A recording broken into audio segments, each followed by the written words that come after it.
Hi, I'm Srilal. I am from Kerala. So I would like to take this opportunity to thank everyone at iNeuron, so who all had a significant role in my career journey so far. So currently, I'm working as an AI consultant at EY.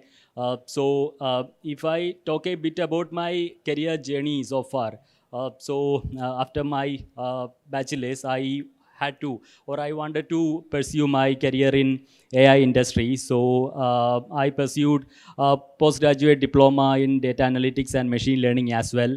But even after the completion of the course, I was actually clueless as to how the industry works in real time.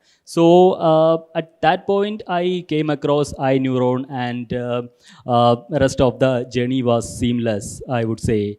I pursued some courses at iNeuron, which is a MLDL master's course, and that gave me enough idea about how the industry works, and I was able to find opportunities in AI.